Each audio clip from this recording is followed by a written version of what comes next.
하겠습니다. 누가복음 2장 1절에서 7절까지 말씀입니다. 누가복음 2장 1절에서 7절 말씀. 우리 같이 읽어볼까요? 시작.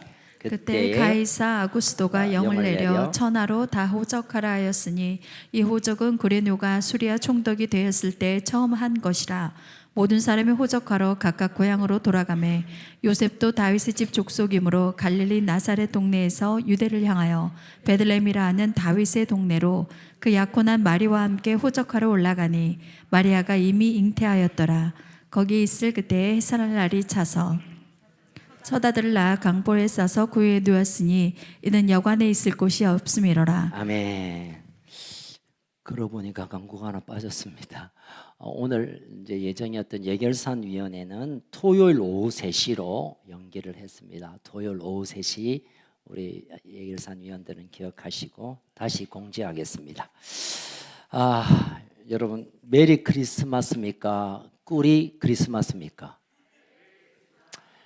메리 크리스마스 7명 빼고 다 꿀이 크리스마스네요. 되게 이제 크리스마스 하면 뭔가 좋은 일이 일어날 것 같고 왠지 괜히 기분이 좋고 캐롤송 들으면 그냥 따라하고 싶고 누군가가 막 선물 보따리를 들고 올 것 같고 또 괜히 자기 전에 막 새 양말을 침대에 걸어놓고 싶고 여러분 안 그랬습니까? 어쨌든 성탄절 하면 크리스마스 하면 뭔가 마음에 기쁨이 있긴 한데 그러나 그 기쁨을 누르고 있는 꾸리한 일이 많아요. 이제 이달 결제해야 되는데 아직도 올해가 가기 전에 이 문제를 해결을 못했구나. 연초부터 내가 그렇게 기도했는데 이제 한 주간 남았는데 아직도 까딱없다. 또 마음에 막 눌리고 있는 그 생각 때문에 크리스마스는 크리스마스인데 메리 크리스마스보다 꾸리한 크리스마스가 되는 분이 혹 있을 수 있습니다. 혹시 여러분 제 말에 동의하면 손 들면 또 그 시기 하니까 윙크를 한번 해보세요. 몇 분 계시네요. 저도 사실은 그런 게 조금 있어요. 크리스마스인데 왠지 마음에 좀 칙칙하고 축축하고 좀 그 시기 하는 게 있어요. 그러나 이건 그냥 상황을 들여다보고 크리스마스에 대한 깊은 하나님의 마음을 붙들지 않으면 누구나 크리스마스는 그렇게 메리하지 않을 거라고 봅니다.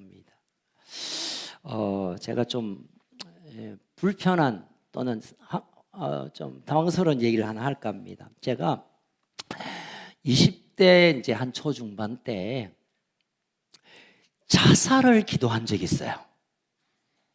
안 놀리시네요. 제가 자살을 기도한 적이 있습니다. 자살을 기도한 게 아니고 자살을 해보려고 한 때가 있었어요. 왜냐하면 제가 그때 도전이 아니고 영향을 받은 한 책 때문에 그때는 참 시대적으로 암울했고 제가 좀 이렇게 그 염세적인 그런 삶을 좀 살았습니다. 그런데 우연히 책을 읽었는데 까미의 이방인이라는 책을 제가 딱 대하고 좀 충격을 받았습니다. 거기에 메르소라는 주인공이 있는데요. 이 주인공이 그냥 사람을 푹푹 죽여요. 그러니까 이거는 소설입니다. 여러분 놀라지 마시고. 그러니까 너 왜 사람을 죽이나 하니까 햇빛이 너무 밝아서. 햇빛 밝은 거하고 사람을 죽이는 거 무슨 상관이겠습니까? 결국 삶의 의욕이라든가 삶의 가치를 모르고 마음의 그런 어떤 감동 또 생애에 대한 가치에 대한 감격 이거 없이 무료하게 그냥 아무 느낌 없이 그냥 살아가다 보니까 그냥 내 하고 싶은 대로 장례식 가도 울음이 안 나오고 파티에 가서도 웃지 못하고 그냥 무료한 자신의 삶을 고백했다는 겁니다.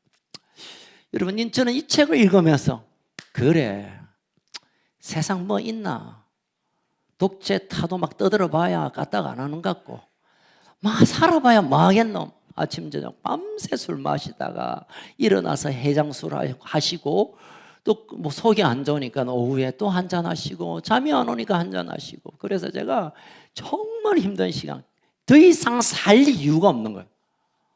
살아야 되는 이유가 뭡니까 여러분? 삶에 기쁨이 있고 의미가 있고 가치가 있고 행복이 있어야 되는데 아무것도 없어. 그래서 죽자 해서 제가 죽으려고 하다가 죽을 뻔했습니다. 제가 왜 이 이야기를 좀 이 아름다운 성탄절 아침에 얘기하냐면 성탄의 계절인데 정말 아름답고 풍성한 하나님의 은혜, 사랑이 흘러 넘쳐야 할 이 성탄의 계절인데도 불구하고 우리의 마음은 별로 감동이 없어요. 뭐 또 성탄이구나 뭐 연말 됐네. 아이고 올해 빨리 간다. 제가 좀 감동받은 일이 하나 있습니다. 엊그제 우리 아이들이 막 이렇게 연습을 하면서 야 올해 너무 빨리 가지 않나 하더라고요. 초딩들이 올해 너무 빨리 간 것 같아요. 제가 그 말을 하고 싶어도 진짜 이 말은 그냥 휙 갔다는 거예요. 여러분. 바빠가지고 뭐 그냥 게 아니라 별로 의미 없이 감동 없이 감격 없이 그냥 뭘 어떻게 했는지 모르고 휙 가버리니까 이 성탄조차도 매년 다가오는 성탄절에 그냥 캐롤만 울리고 또 성탄 예배 참여하고 또 케이크 받고 가족들과 외식도 좀 하고 그러면 그냥 지나가는 이게 단가? 이게 진짜 성탄으로 주시는 하나님의 선물인가? 이런 고민을 할 때가 많았습니다. 그런데 저는 이런 시간들을 보내다가 예수님을 인격적으로 만난 후로 그런 자살의 충동이라든가 그런 인생의 무료함이라든가 왜 그렇게 살아야 하는가에 대한 질문들 명쾌하게 할 수 있는 기쁨의 시간들로 내 인생이 바뀌어졌습니다. 여러분 오늘 여러분들 가운데 오늘 성탄절 아침인데도 불구하고 들뜨고 기대가 되고 막 소망이 넘치는 그게 없다면 여러분 오늘 이 말씀을 집중하기를 주의 이름으로 축원합니다. 이 말씀 앞에 내 인생의 모든 초점을 맞추며 오늘 설교가 아주 짧을 거예요. 진짜 짧을 거예요. 제가 거짓말 한다 해서 늘 제가 조심하지만 하여튼 오늘 짧은 시간에 내 인생의 모든 것들을 잠깐 좀 내려놓고 말씀 앞에 성탄이 우리에게 주시는 그 마음을 붙드는 시간 되기를 주의 이름으로 축원합니다. 여러분 예수님의 탄생 이 크리스마스는 어찌 보면 의외의 사건이고 또 어찌 보면 너무너무 평범한 일상의 일일 수 있습니다. 자, 오늘 본문에 보면 2장 1절 시작 그때에 도대체 그때 무슨 일이 있었는가에 대한 관심을 가져야 됩니다. 2장 1절에 보면 가이사 아구스토라는 인물이 나오는데 이분이 누구냐면요 로마의 첫 번째 황제입니다. 여러분 그 시즈 압니까? 시즈 가이사 가사르 시저 잘 모르시군요. 영화를 좀 많이 보셔야 되겠네. 줄리우스 시저가 이제 이 로마를 딱 잡고 자기의 그 조카를 황제로 옹이합니다. 그래서 아우구스투스라는 이름이 아우구스투스는 본래 이제 왕의 이름이 아니라 존엄한 분 이런 뜻인데 이 아우구스투스가 황제가 됩니다. 본명은 아우구스투스가 아니고요. 본명은 제가 적어왔습니다. 잘 몰라가 카이우스 옥타비아누스입니다. 옥타비아누스. 역사책에는 그렇게 기록하고 있습니다. 이 사람이 황제가 딱 되면서 했던 일은 뭐냐면 정적을 다 죽여버리고 그리고 자기를 신격화시킵니다. 아니 잘못 말했습니다. 신격화시킨 게 아니라 나 신이라고 말합니다. 내가 세상의 구세주라고 선포합니다. 소아시아의 모든 나라를 점령하고 나서 자기 생일인 9월 23일을 새해 첫날로 다 정해. 태양력도 있고 뭐 다른 뭐 칼렌더가 있는데 다 안 해. 나의 생일을 기점으로 한 해를 시작해. 자기 생일을 설날로 만들어 가지고 할 정도로 자기의 독재와 그 포악한 정권을 휘두르기 시작합니다. 그러니 그 주변에 있는 로마의 압제 가운데 있는 자들은 이제 이 아구스투스 아스구두라고 하는 사람을 그냥 사람이 아니라 신으로 봤고 신으로 또 인정했습니다. 아구스토가 한 일이 있습니다. 이제 지배했던 점령했던 나라들, 이방인 나라들에게 세금을 거둬야 됩니다. 왜냐하면요, 당시에 모든 세상의 길이 로마로 다 연결이 되고 얼마나 많은 전쟁을 치렀습니까? 그러니까 돈이 많이 필요했겠죠. 이 돈을 어디서 구하냐면 그 자기 나라뿐만 아니라 지배를 하고 있는 그 피식민지의 땅을 또는 돈을 걷어서 세금을 걷어서 충당했습니다. 전쟁 비용뿐만 아니라 그 원로원을 중심으로 한 위의 사람들이 다 그 부요 아주 타락함을 유지하기 위해서 돈이 필요했는데, 그러니까 자꾸 빠지는 인간들이 많으니까 안 되겠다. 호적 조사를 해서 고향에 가서 호적 조사해서, 사실은 호적 조사보다 제가 연구를 해보니까 땅이 있는 곳에 가서 이거 제 땅입니다 라고 등록을 다 시켜서 14년 만에 한 번씩 꼭 했습니다. 이때 이제 저 나사렛에 살고 있는 요셉과 마리아가 아마 땅에 뭐 좀 있었나 봅니다. 고향이기도 하고 베들레헴이. 그래서 거기에 이제 호적 조사로 가는 일을 하게 되는 이 얘기를 오늘 2장 1절 2절에서 말하고 있습니다. 자, 여기 보면 이거는 의외의 사건입니다. 예수님이 탄생하는 인류 구원의 위대한 사명을 가지고 오신 메시아가 이 땅에 오시는 이 엄청난 사건에 대한 얘기를 의외의 한 사건, 아우구스토를 호적 조사라는 이런 시간을 통해 예수님이 요셉과 마리아가 베들레헴에 오다가 아기가 이 땅에 태어나는 그런 일이 생겼습니다. 의외의 사건입니다. 본래 예수님이 태어나려고 하시지 않았겠죠. 하나님이 이 땅에 예수님을 보내실 때 요셉과 마리아를 통하여 하시더라도 의외의 한 사건인 이 호적 조사라는 이 일을 통해 예수님이 이 땅에 오시게 된 거죠. 의외의 사건입니다. 또 의외의 장소입니다.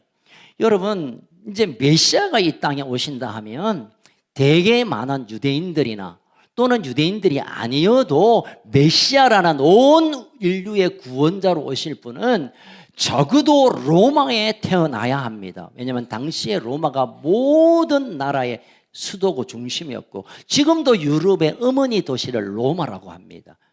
어쨌든 로마에 태어나야 그래도 세상의 중심에서 태어나신 분이 이 세상을 구원하실 자죠.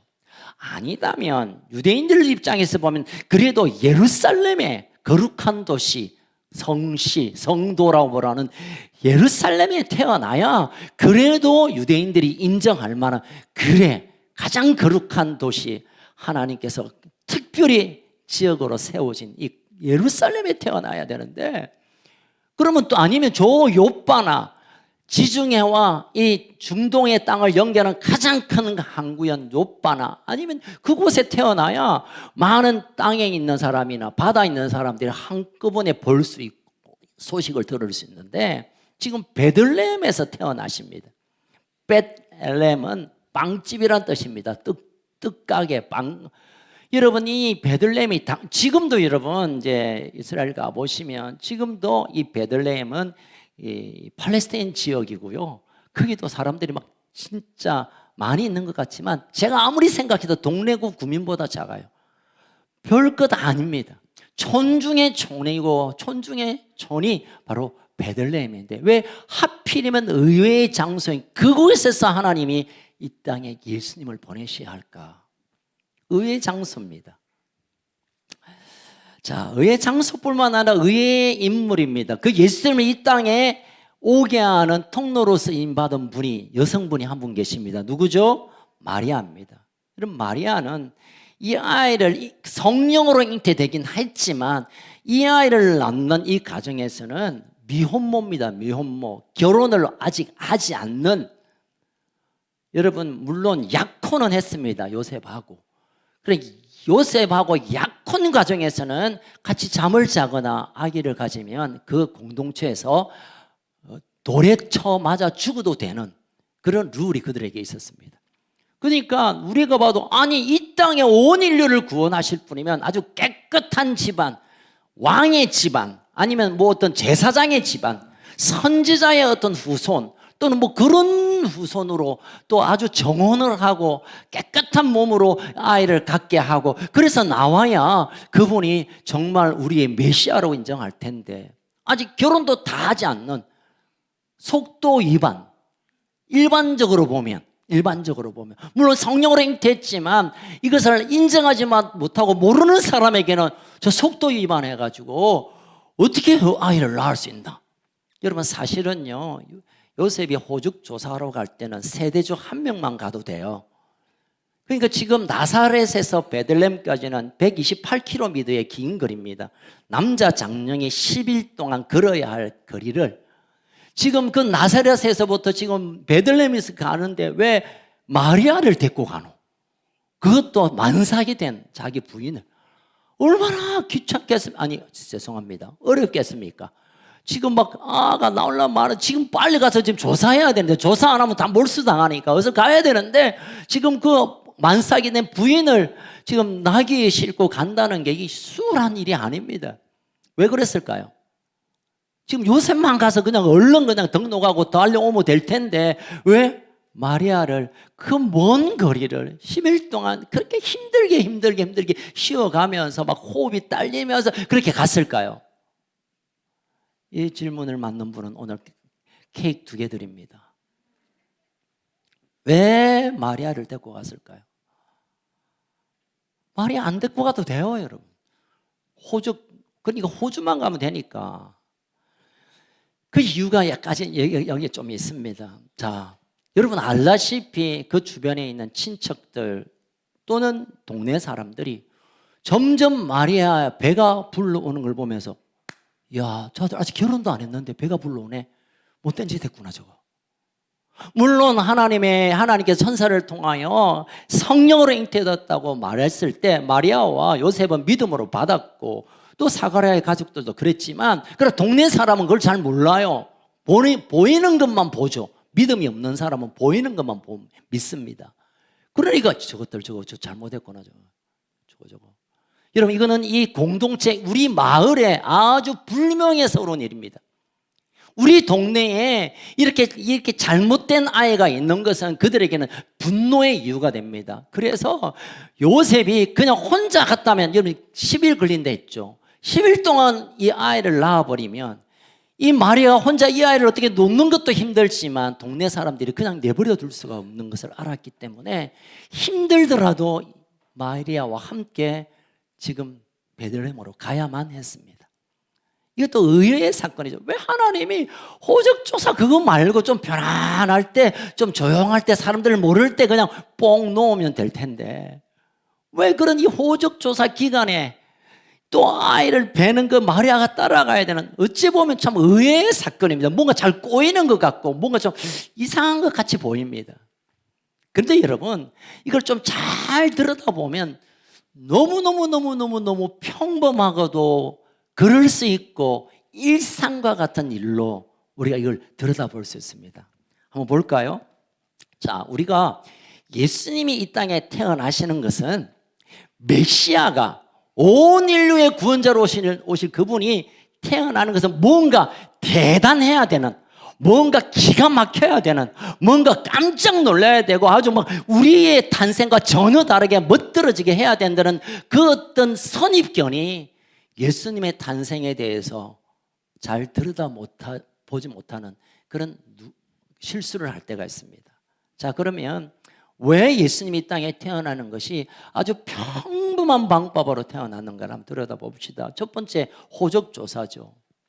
옥타비아노스가 자기의 돈을 더 챙기기 위하여, 자식의 권위를 드러내기 위하여 식민지의 모든 사람에게 호적조사를 하라고 했습니다. 여러분 이 일이 의외의 사건이긴 하지만 이게 뭐 이상한 일은 아닙니다.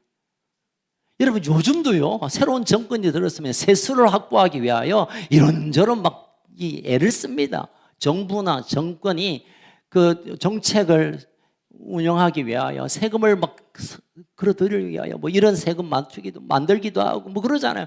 흔히 있는 일입니다, 여러분. 어쩌면 옥타비아누스의 호적 조사는 충분히 그럴 수 있는 일입니다.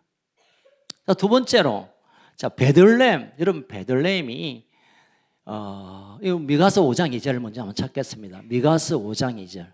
시작.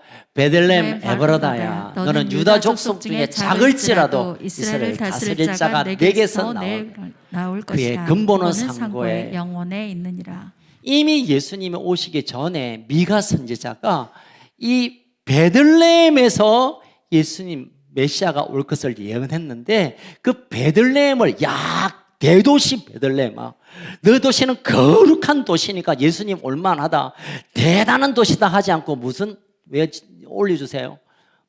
이 베들레헴을 어떻게 불렀습니까? 에바브라데아, 너는 유다 족속 중에 작을지라도. 여기까지. 누가 봐도 베들레헴은 작다라는 것은 이게 장소적인 개념이기도 하지만 아무도 관심을 갖지 않는 그곳에서 태어나게 하시겠다는 하나님의 약속이 이미 그에게 이 성경에 기록되어 있습니다. 그런데 여러분, 이 베들레헴에서 나는 것도 여러분은 그냥 촌이다. 여러분, 촌에서 아이는 안 나옵니까? 아이 촌에서 나올 수 있어요, 여러분. 물론 요즘 촌에는 이제 어르신들이 많이 계셔서 아이가 좀 태어나기가 좀 힘든다고 하지만, 그래도 당시에는 다 목축업이나 농업 때문에 다 촌에도 날 수 있어요. 촌에서 아이가 난다는 게 이게 이상한 일이 아니라 그럴 수 있는 일입니다. 충분히 평범하고 충분히 일상적인 일일 수 있습니다. 마지막으로 마리아 한번 봅시다. 마리아는 아까 말씀드렸지만 성령으로 잉태된 것은 하나님의 특별하신 하나님의 일이셨고, 그러나 이 소녀는 미혼모로서 아이를 낳을 수 없는, 낳을 수밖에 없는 일을 지금 보고 있습니다. 여러분, 이 시대에 미혼모 아이들이 꽤 많이 태어납니다. 상당히 많이 태어납니다. 그래서 아이를 맡기기도 하고 다가소를 맡기고 또 몰래 아이를 어떻게 좀 맡기기도 하고. 얼마 전에 보니까 외국인 아이가 어젠가요? 자기 아이를 식당에 놓고 이렇게 도망가 버렸어요. 알고 보니까 그 식당에서 알바하던 외국인이 자기가 키울 수 없어서 그 식당 주인에게만 부탁했다는 거죠. 어쨌든 여러분, 미혼모가 아이 낳는 거 이거는 이상한 일이고 엄청난 일이고 사건은 아니에요, 여러분. 사실 그러면 안 되지만 흔히 있는 일이고 그럴 수 있는 일입니다. 자, 이 정도 말하면 그럼 예수님이 뭐지 그러면 왜 우리가 크리스마스를 이렇게 야단 법석해야 되나, 이런 질문이 우리가 올 수 있습니다. 하나님께서 온 인류의 구원자로 보내실 예수님을 우리가 평범한 상황 속에, 평범한 환경 가운데, 평범한 사람들을 통하여, 평범한 일 속에 하나님은 그의 아들을 보내셨다는 것은 하나님의 특별한 뜻이 있습니다. 아멘. 아마 예수님이 로마의 왕궁에 태어났다면 그들에게는 복음이었지만 그 왕궁 벗어나 있는 사람에게는 더 고통스러운 일일 것입니다. 하나님께서 누구든지 하나님의 놀라운 사랑과 구원의 계획 가운데 만날 수 있도록 평범하고 일상적인 그 일 가운데 예수님을 보내셨다는 이 사실이 어쩌면 성탄이 우리에게 주는 그 놀라운 복음과 같은 일이 될 것입니다. 아멘. 여러분, 의의 방법으로 오셨지만 그러나 평범하게 일상적인 환경 가운데 예수님이 오셨다는 것입니다. 여러분, 여기에서 우리가 알아야 할 두 가지 사실이 있습니다. 여러분 한번 따라해 보실래요? 평범한 일이 중요하다. 평범한 일이 중요한 거예요. 한 가지 더 한번 따라할까요? 평범한 일이 주님의 일이다. 뭐지 이거? 평범한 거는 평범한 건데. 아니야, 여러분. 하나님께서도 이 우주 만물을 구원하시기 위한 계획 가운데 평범한 시간, 평범한 일, 평범한 사람을 통하여 그 일을 한 것처럼 지금도 우리의 인생 가운데 평범한 시간, 평범한 지금 일상을 통하여 하나님이 일하시고 말씀하시고 우리를 이끄시고 우리를 축복하십니다. 아멘. 너무 놀라운 사건에만 여러분 관심 갖지 마세요. 하나님 내가 막 가는데 막 그냥 축복해 주시는데 문을 열고 교회 문을 열고 딱 아니 교회 문 열면 큰일 나겠다. 예배 마치고 집에 문 아파트 문을 딱 여는 순간에 갑자기 그냥 뭐라고 할까요? 막 금괴가 우르르 막 무너지도록 내가 이렇게 복 주시기를 원하는가요? 뭔가 특별하고 뭔가 대단하고 뭐 짜릿짜릿하고 뭐 반짝반짝하는 것을 우리가 추구하지만 그러나 하나님은 진작 평범한 우리의 일상의 시간 가운데 아침에 일어나고 밥 먹고 걸어가고 차를 타고 회사에서 가서 일을 하고 노래하고 예배하고 공부하고 걸어가는 이런 모든 평범한 시간 가운데 하나님 지금도 우리에게 찾아오시고 말씀하시고 우리에게 일하시는 역사가 일어나게 될 줄 믿으시길 주의 이름으로 축원합니다. 여러분 우리가 좀 삶이 새로워지고 지금의 삶이 아니라 좀 더 능력 있는 또 새로운 삶을 도전하기 위해서 우리가 해결해야 될 하나가 있습니다. 그것은 이원론적인 삶의 형태입니다. 이건 뭐냐면 나의 일상은 대충 그냥 막 그렇게 살고 기도할 때는 뭔가 좀 거룩한 척 해야 되고 예배 드릴 때는 뭔가 좀 폼 좀 잡아야 되고 무슨 뭐 교회에서 하는 일은 좀 뭐 하고 내 인생의 삶은 그냥 너부르도록 내버려 두는 거 대충 거짓말하고 막 세상 사람들이 해도 뭐 누가 알겠나. 그렇지만 뭐 주의 일이고 뭐 교회 일이고 나에게 묻힌 사명의 일이면 뭔가 눈을 반짝반짝 떠서 하려고 하는 것 이게 얼마나 우리를 스스로 속이게 되고 하나님이 가장 싫어하는 스타일의 삶의 모습입니다. 하나님이 일상에서도 늘 우리를 들여다보고 계시는데 여러분이 주무시는 동안도 하나님 우리를 살피시고 파자마 입고 소파에 왔다 갔다 할 때도 하나님이 살피시고 함께 있기를 원하시고 밥 먹을 때도 곁에 그 식탁에 앉아 있기를 원하시고 회사에 가면서 업무를 보는 바로 옆자리에 앉아서 우리를 또 어떻게 도울까 우리를 어떻게 인도할까 함께 역사하시는데 그렇게 평범한 가운데 일하시는 분을 우리 가세요 내가 특별히 필요할 때만 콜할게요. 그러다 예수님이 하나님이 얼마나 섭섭해하시고 가슴 아파하실까. 여러분 성탄은요 하나님이 특별한 일 가운데만 반짝 일하시는 하나님이 아니라 우리의 평상의 삶 가운데 일상의 삶 가운데 여전히 우리와 호흡을 같이 하며 걸음을 같이 걸으며 우리 가운데 역사한다는 사실을 보여주는 사건임을 믿으시길 주의 이름으로 축원합니다. 다시 본문으로 잠깐 돌아보면 베들레헴의 주민들 또는 여간빵 여러분 6절 7절 같이 읽겠습니다. 6절 7절 시작.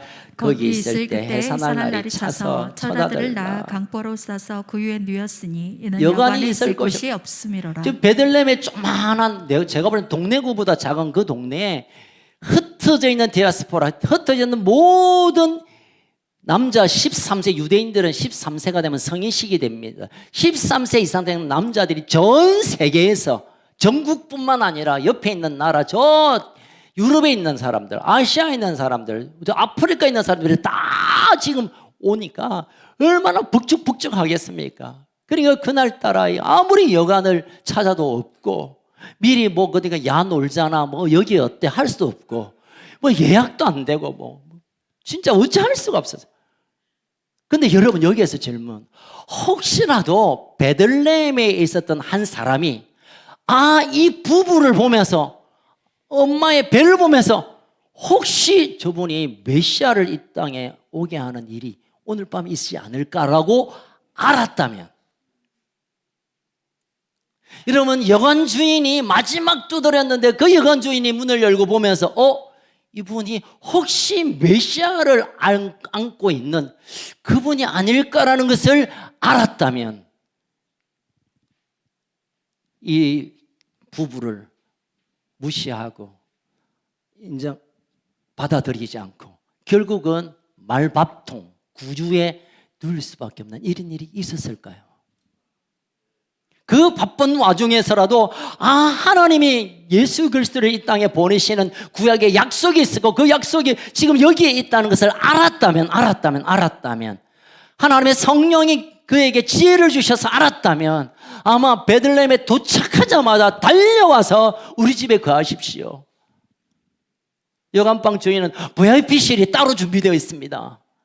그러지 않았겠습니까? 그러나 일상에서는 그런 일이 일어날 줄 몰랐던 그들이기에 메시아를 안고 오는 그 상황도 모르고 지났다는 것입니다.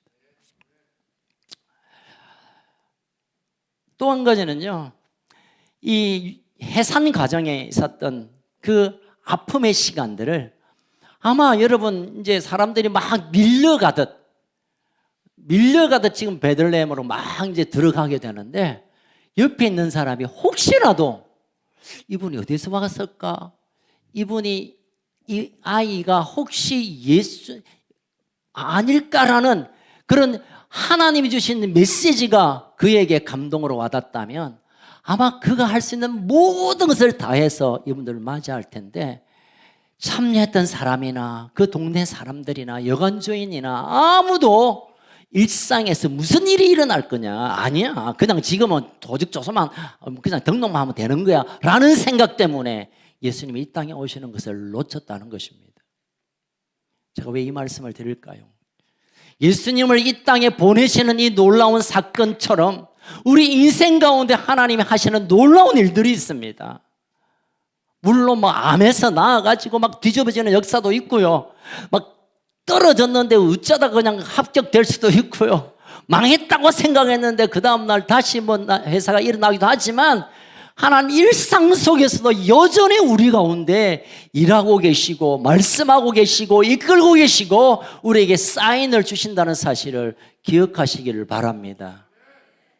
어쩌면 성탄은 온 인류를 구원하기 위한 예수님이 이 땅에 오심에 대한 놀라운 그 축복의 사건이지만 우리 개인적으로 보면 내가 지금 그렇게 훌륭하지 않고 뭐 성공하지 않았고 내가 건nel하지 않는다 하더라도 어쩌면 내 인생 가운데 내 일상 가운데서도 하나님 내게 찾아오실 수 있음을 기다리며 기대하며 바라보는 이 마음을 갖는 것이 귀중한 사건입니다. 아멘.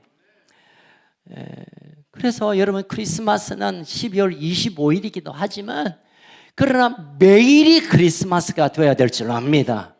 어제도 오늘도 내일도 1년 내내 매일 크리스마스라고 생각하다면 오늘 주님 우리 집에 오실까? 오늘 우리 집에 주님이 오실까? 오늘 주님이 내 인생 가운데 찾아오실까? 그 기대와 그 소망으로 살아갈 수만 있다면 여러분 메리 크리스마스가 매일 크리스마스가 될 줄로 믿습니다.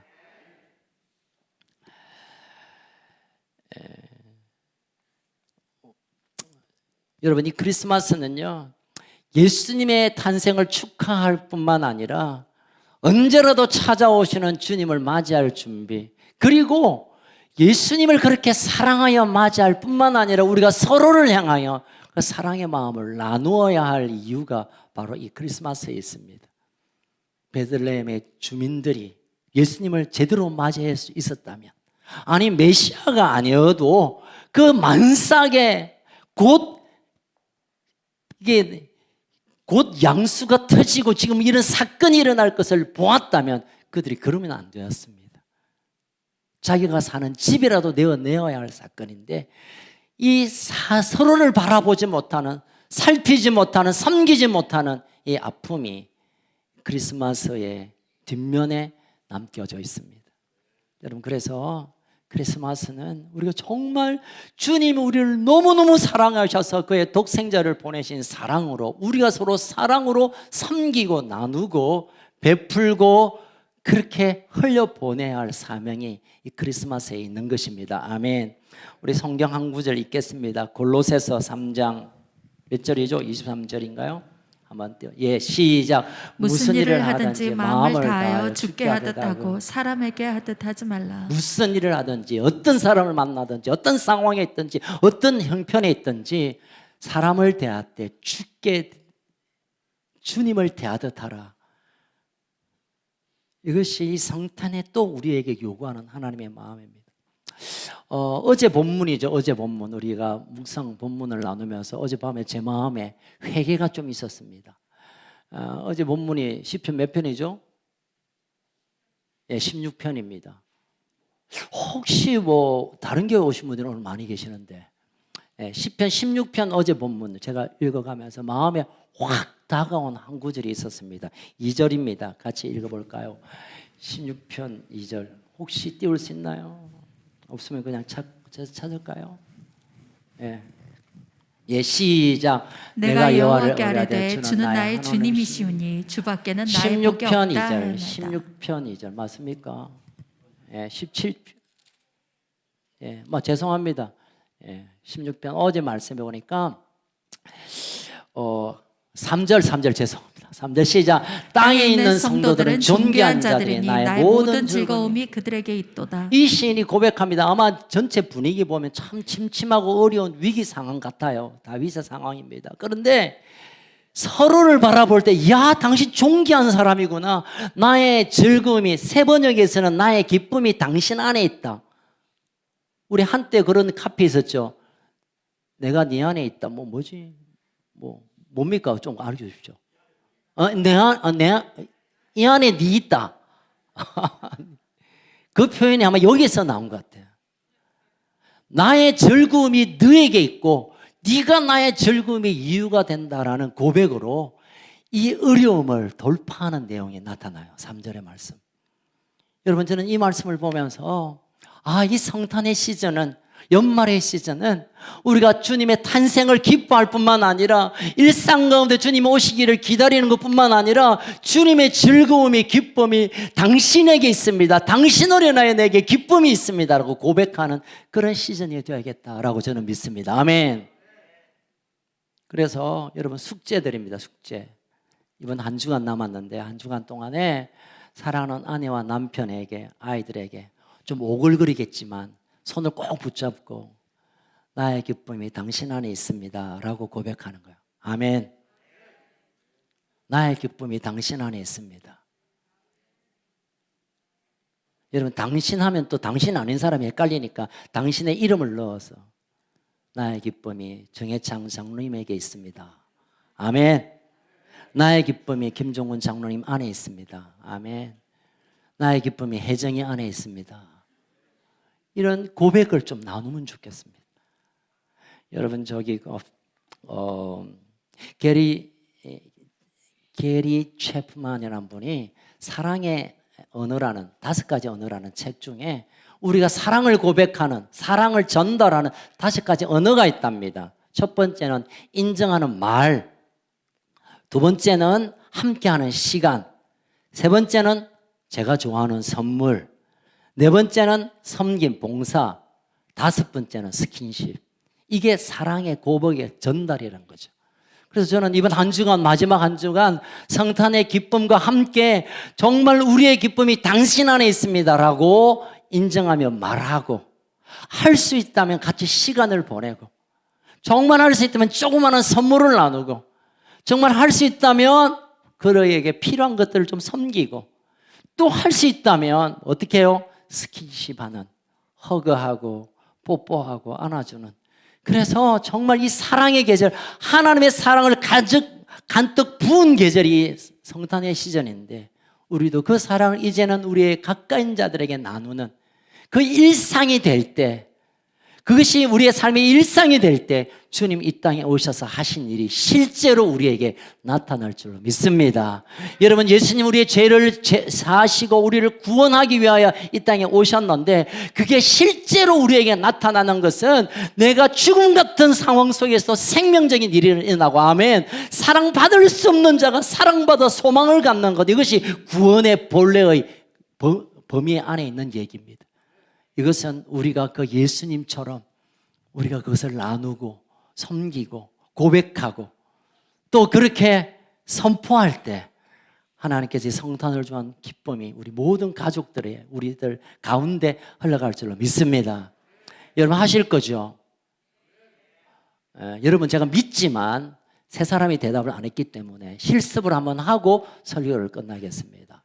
자, 일어서 죄송합니다. 자, 옆에 분에게 나의 기쁨은 당신 안에 있습니다. 시작. 다시 나의 기쁨은 당신에게 있습니다. 그런데 당신을 보고 당신이라면 기분 나쁜 당신이 됩니다. 그래서 이름을 좀 물어보고 나의 기쁨은 나의 기쁨은 아직 연습이 잘 안 되시는 것 같은데요. 이제 조미정 권사님 일로 오세요. 안지 집사님 일로 오세요. 숙달된 조교로부터 시범을 한번 보고 자 먼저 나의 기쁨은 당신에게 있습니다. 서로 마주보고 조 권사님 먼저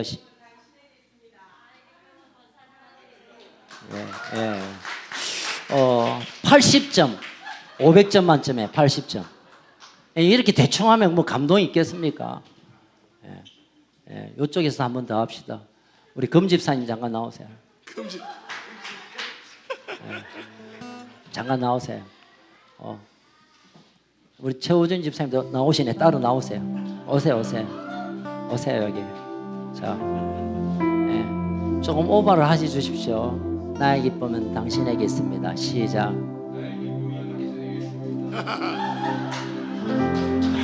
로봇. 감사합니다, 여러분. 그래서 오늘 집에 가거든. 여보, 여러분 좀 감정을 실어서 우리 로봇가 아니잖아요. 여보, 내 기쁨은 당신에게 있어. 까지. 그리고 이거 내가 준비했어. 손가락 내봐. 여기까지. 숙제입니다. 다음 주 제가 검사할 거예요. 숙제 검사. 할렐루야. 우리 같이 한번 기도하겠습니다. 하나님, 예수님을 우리에게 보내주셔서 정말 감사합니다. 엄청나고 놀라운 사건이기도 하지만 어쩌면 평범한 상황 가운데 이 일이 일어난 것을 통해 우리의 삶의 일상을 통하여 평범한 순간에도 주님 찾아오시고 평범한 순간에도 하나님 우리를 이끄시는 약속으로 우리가 받습니다. 내게 무슨 일이 잘 안 되었다 하더라도, 내게 놀라운 일이 일어나지 않는다 하더라도 여전히 하나님 내게 찾아오시고 나를 붙드시는 일상 가운데서 나와 함께 동행하시는 하나님임을 내가 믿습니다. 주님, 내가 그 주님을 환영합니다. 주님, 오늘 그 주님을 내가 만나길 원합니다. 내게 찾아와 주시옵소서. 우리가 먼저 주여 한번 부르짖고 내 일상 가운데 찾아오신 주님을 환영하면서 함께 기도하며 나아갑시다. 주님 감사합니다. 당신의 놀라우신 사랑이 우리 일상 가운데 주님 감사합니다. 찾아와 주시고 만나 주시고 주님 감사합니다. 함께 내 하시는 일상의 당신을 삶 가운데 찬양합니다. 평범한 순간에 그저 일하는 가운데서도 주님 찾아오시고 말씀하시고 우리를 통하여 역사하심을 기대합니다. 하나님 아버지, 지금도 우리에게 찾아오시고 이 시간도 우리에게 오셔서 우리의 마음을 만져주시며 우리의 눈물을 닦아주시며 우리의 삶을 새롭게 하시는 주님을 찬양합니다. 주님 감사합니다. 주님 감사합니다. 이제는 그 주님의 사랑 우리 가족들과 나누며 우리 교회 식구들과 나누며 우리 회사의 직원들과 나누며 학교의 친구들과 나누며 그 하나님 사랑을 아버지, 흘려보내게 하여 주시옵소서. 정신없이 주님, 우리의 일상 그 사랑을 가운데서 흘려보내기 원합니다. 당신을 따라가는 우리의 삶의 여정 속에 주님을 보기 원하오니 함께하여 주십시오. 흘려보내며 나누며 그려지게 하여 주옵소서.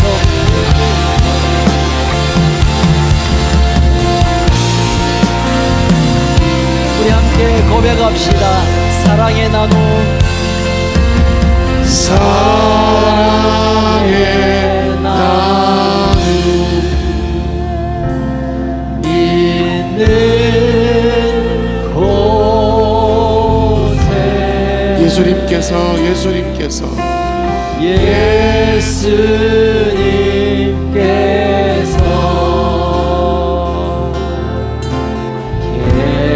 계시고 우리 옆에 사람과 몰래 손 좀 살짝 잡으면서 사랑의 나눔, 사랑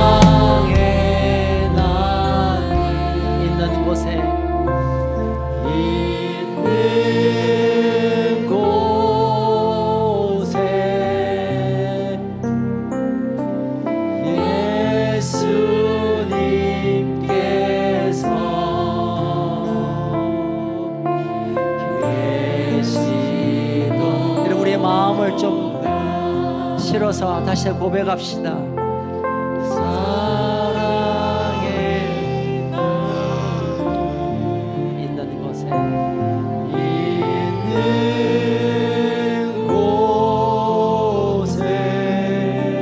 예수님께서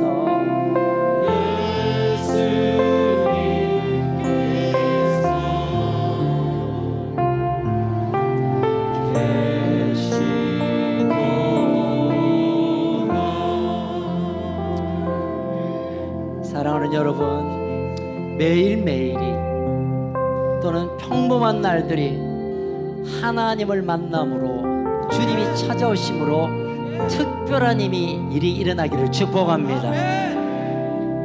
여러분, 우리의 일상 속에서 주님이 내 가운데 일하시는 것을 목격하는 그런 마지막 한 주간 되기를 축복합니다. 살아계신 하나님 아버지 감사합니다.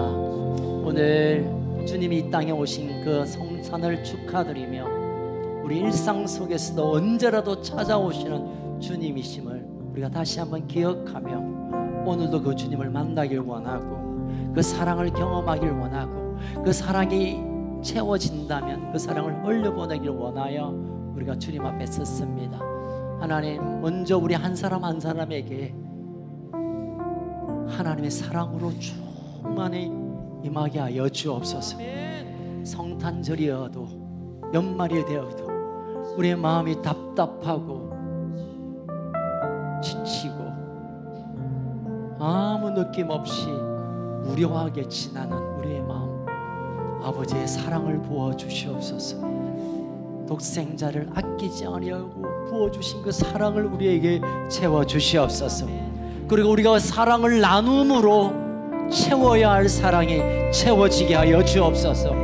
그리하여 이 마지막 한 주간, 올해의 마지막 한 날 한 날이 주님과 함께하는, 주님을 인격적으로 다시 만나며 주님의 일하심을 경험하는 복된 한 주간 되게 하여 주시옵소서. 우리의 참 소망이 되신, 오늘 생일의 주인공 되신 우리 주 예수 그리스도의 그 크신 은혜와 우리를 사랑하시되 끝까지 사랑하시며 독생자를 아끼지 아니하시는 하나님 아버지의 그 놀라운 사랑과 성령님의 위로 교통 충만하시고 기름 부어주시는 역사가 오늘의 시간 가운데 매일의 평범한 일상을 통하여 주님 오시기를 기다리는 사랑하는 우리 큰숙 가족들 머리 위에 코로나로 인하여 경제적인 어려움 때문에 이런저런 사정 때문에 힘들어하고 지쳐있는 이 나라 이 민족 이 백성들 머리 위에 허리 잘린 북쪽 2300만 우리 북한에 있는 형제들 가족들 위에 생명을 다하여 복음을 증거하는 일에 헌신한 우리 선교사님들 위해 지금으로부터 영원토록 항상 함께 있을지어다. 아멘. 하나님의 영광의 박수 올려드립시다. 기쁘다 구주 오셨네. 합시다. 우리 힘차게 기쁘다 구주 찬양합시다. 기쁘다 구주 오셨네. 만백성 맞추라. 온 교회여 온 교회여 다 일어나 다 찬양하여라. 다 찬양하여라. 다 찬양자. 이절 구세주 탄생했으니 구세주 탄생했으니 다 찬양 다 찬양하여라. 이 세상에 만물들이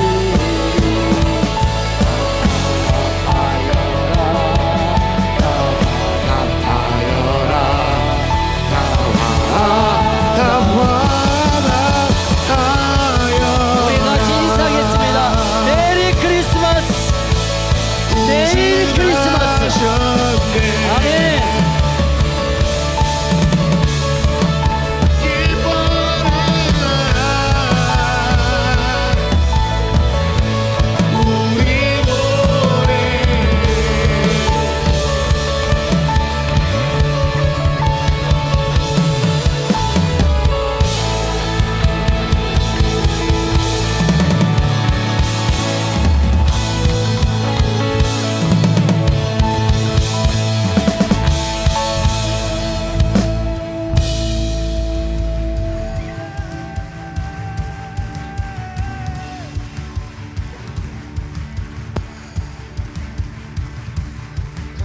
같이